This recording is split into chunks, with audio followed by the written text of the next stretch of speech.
cuando hablamos de la mediocridad de los políticos, ¿tú crees que es un mantra que se dice y luego no es cierto? ¿O los políticos de hoy en día son verdaderamente mediocres? Sí, pero lo hemos estimulado todos, eso. Por un lado está siempre la misma frase, que los políticos cobran poco. Yo, para los que hay ahora, creo que cobran demasiado. Vale. Creo que hay, obviamente no todos se pueden meter en el mismo saco. Conozco diputados, he conocido ministros, conozco gente que son realmente extraordinarios, ¿no? Que han tenido carreras profesionales intensas e importantes. A veces incluso también en el sector público, no pasa nada, ¿no? No estoy buscando que tenga que venir de la empresa. Hay gente que desde el sector público han hecho una carrera y ves que son gente muy lúcida, pero poco a poco hemos ido, yo creo que, ¿sabes? Cuando le echas mucha agua al café, que al final hay poquito café y mucha agua, pues hemos ido haciendo que perdiera intensidad la capacidad de esos políticos, ¿no? Que al final son los que definen. Y la mediocridad parte primero de que muchos de ellos en la vida privada no obtendrían probablemente los ingresos que obtienen en la política, lo cual los perpetúa ahí. Luego además se ha creado una partitocracia, nosotros vivimos en una partitocracia más que una democracia, en la que los partidos por ellos mismos van generando las personas que van a ir en listas, que van a acabar teniendo cargos públicos, de manera que el mérito no está en si vienes del sector privado y has logrado alguna cosa, o vienes del sector público y has llegado a una escala altísima. No, el mérito está en que te lleves bien con el que define las listas, con el comité electoral de tu partido y sobre todo que tengas unas cualidades que en política puede que sean hábiles, en el politiqueo, para que nos entendamos, vale, pero que yo no valoraría. Yo no valoraría a alguien que tuviese escasa lealtad. O sea, yo no metería en mi equipo directivo a alguien que su lealtad fuese dudosa, o fidelidad. Fidelidad no me gusta tanto porque es una condición canina, ¿no? Ser fiel es casi irracional, pero ser leal es algo que yo le pediría, ¿no? Y en muchos casos eso no pasa. O sea, la gente no es leal en política, hay muy poca lealtad. Ahora hemos tenido casos recientes de cómo a uno se lo ventilan porque no ha sido leal al ir a un notario a hacer no sé qué, ¿no? Cosas por el estilo. Pero esa mediocridad además se impulsa por un segundo factor, y es que cuando alguien llega arriba y tiene un cargo de relevancia, no se suele rodear de los mejores. Se suele rodear de gente que él considera que no le llegan a su altura, claro, porque en política hay un factor ególatra importante, que no digo que sea malo, oye, es tener el ego reforzado. Si lo puedes contrarrestar con una capacidad intelectual o con una capacidad política, pues bueno, pues oye, caerás mejor o peor, pero no pasa nada. Pero hay gente que es ególatra y no tiene mucha cosa más, y entonces lo que hace es rodearse de un nivel inferior, desde el punto de vista sobre todo de gestión, intelectual, y ya está. Y luego además, otro factor que se suma a todo esto para que en la política abunde la mediocridad, es que tampoco hay mucho que hacer. Y me explicaré aquí. Es decir, la política, cuando te encuentras... Yo tenía un amigo que era diputado en el Congreso de los Diputados, un tipo, hace ya muchos años, tenía 26, 27 años, salió diputado, y lo llamé, oye, felicidades, ¿qué tal? No sé qué. Yo tendría 30 a lo mejor. Me dice, sí, estoy súper ilusionado, ya estoy en Madrid, estoy haciendo tal y esto y lo otro. Vale. Yo en esa época estaba en París. Y al cabo de unos días habló con él y dice, ¿cómo te va eso de ser diputado? Y dice, tío, pasa una cosa rarísima. Digo, ¿qué? Y dice, yo estaba aquí redactando cosas, preparando tal, venga a trabajar. Y de repente se me acerca un señor del partido y me dice, a ver, tío, frena. O sea, aquí tenemos que estar 4 años, ¿vale? Yo llevo aquí 4 legislaturas.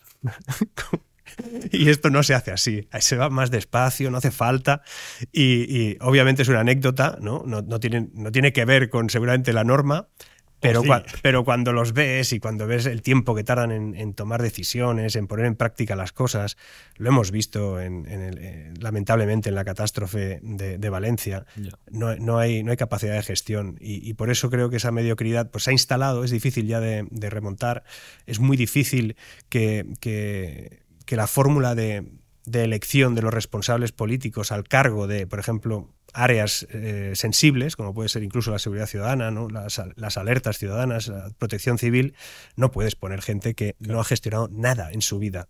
Y eso al final tiene un resultado negativo. Y es que si no han gestionado nada en su vida, imagínate si a alguien que tuviese mucha experiencia en gestionar cosas complejas lo pones al mando de lo que pasó en Valencia, seguramente entraría en una situación de estrés. Pues imagínate a alguien que lo más complicado que ha hecho en su vida ha sido ordenar la mesa de Navidad. Claro.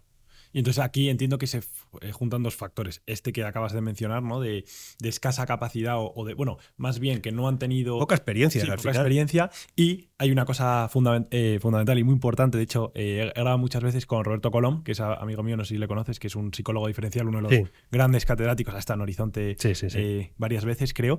Y él, él es psicólogo diferencial y él habla mucho de la inteligencia, ¿no? Está en contraposición, y de hecho la evidencia científica va un poco por ahí, que hay una inteligencia y no múltiples inteligencias, como soslaya, por ejemplo, Howard Gardner. Y entonces él habla mucho, y esto lo hemos comentado en algún podcast y ha sido muy polémico, ha habido algún clip que ha tenido bastantes visitas y muchos comentarios sobre la selección de candidatos en las empresas. Y él dice que uno de los psicólogos que más éxito tiene en Gran Bretaña es uno que los empresarios le van y le dicen, oye, quiero que me escojas este candidato. Y el tío les hace test de personalidad, test de inteligencia, y los mejores son esos empleados y son luego los que son mejores y demás, junto con una serie. Obviamente no digo que sea solamente esto.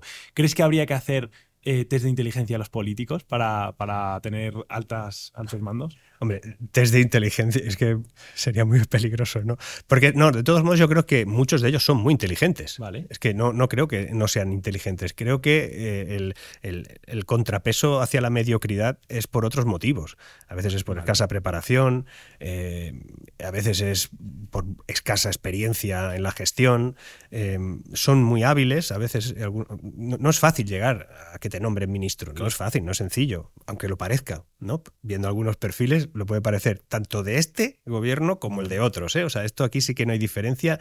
Te aseguro que no hay diferencia entre partidos. Bueno, yo de hecho no voto, o sea que... Yo no animo al voto tampoco.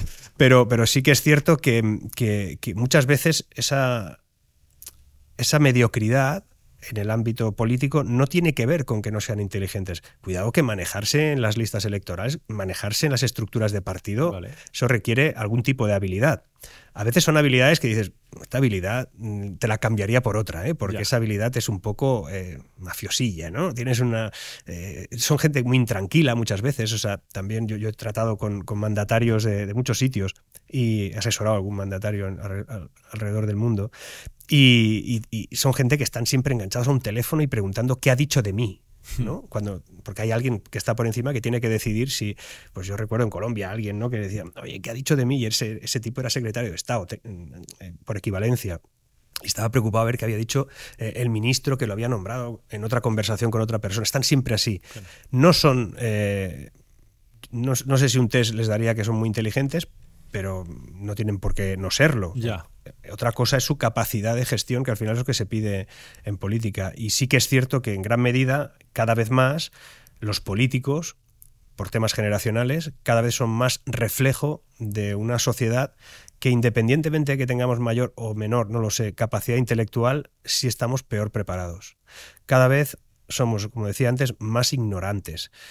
Hay una prueba que hace, lo he explicado alguna vez, pero porque es que no me lo creía yo cuando lo escuché a este hombre. Monroy, que es la persona que más títulos universitarios tiene en España, bueno, en el mundo, tiene 13 títulos universitarios, o sea, no hace otra cosa que sacarse títulos universitarios. ¿Es el que le hicieron otro día un artículo? Creo que sí, bueno, tiene varios artículos últimamente, escriben sobre él, pero es que lo escuché en una entrevista en la cadena COPE, que le hacían una entrevista. Y el tipo pues explicaba que, bueno, que a él le gustaba estudiar y estudiaba y sacaba carreras y ya estaba, ¿no? Tiene 17 no sé cuántos másters, o sea, un tipo que no para. Y él da clases en la universidad, en un ámbito económico, y resulta que una de las cosas que le sorprenden, y de hecho lo hace desde hace 15 o 16 años, es que el primer día de clase les hace una prueba matemática y de cultura general a los alumnos. Y les hace pues multiplicar, cosas básicas, y preguntas muy básicas de cultura general, historia, algo de geografía. Y claro, el tipo explicaba, pero en antena, que la mitad de los alumnos de primer curso no sabían multiplicar. Dices, bueno, es grave, sí, es grave. Dices, no, pero es que ahora ya no hace falta saber, no hace falta. Pero es que de cultura general era peor aún, ¿no? O sea, preguntas que dices, la capital de cualquier sitio y la mitad no lo sabían, ¿no? Entonces, yo primero pensé, ¿yo sé multiplicar? Claro, yo digo, a ver si yo también he perdido la capacidad de multiplicar, ¿no? Y entonces, ¿y de dividir? ¿Cuánto es 23 dividido entre 122? a mano lo sabes hacer, ya no. Muchas veces ya no. Hay cosas que ya no sabemos hacer.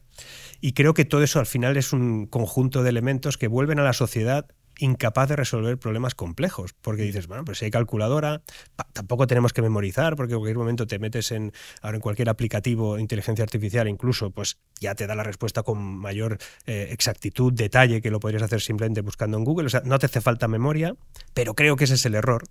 Creo que nosotros no tenemos tecnología ahora para que sustituya nuestra inteligencia, sino que, es más, no creo que haya inteligencia artificial, sino lo que creo que ahora mismo tenemos a disposición es inteligencia humana expandida, y que si la utilizamos bien, mejoraríamos una tendencia hacia una sociedad ignorante y irrelevante que estamos creando. Y repito, en gran medida los responsables de eso son los que probablemente ellos son reflejo de todo. Y les interesa en gran medida que no seamos extremadamente inteligentes. Eso crea sociedades críticas, sociedades analíticas, sociedades que pueden preguntarse si una cosa está bien o mal. No se les puede polarizar porque comprenden que no todo está en un lado o el otro, y eso es muy peligroso, porque además puede ser que alguien diga, yo estoy hasta las narices de recibir 400 euros al mes, porque por culpa de muchas razones las estoy recibiendo, entre ellas en que tú has subido el coste de deuda, en que tú pagas como tercera partida presupuestaria de los presupuestos generales del Estado los intereses de deuda. Todo eso me está creando inflación, porque estás emitiendo deuda, generando dinero y desvalorizando el que yo tenía, con lo cual con lo que yo tenía no llego por culpa de la inflación. Si no llego por culpa de la inflación, ahora resulta que yo necesito ayudas y encima tengo que darte las gracias porque tú has creado el problema. Claro. Si todo eso se lo pregunta a alguien, igual va en contra del tipo que le ha hecho pobre. Pero si no se lo pregunta, lo único que dirá es, estos me ayudan con los problemas que hay.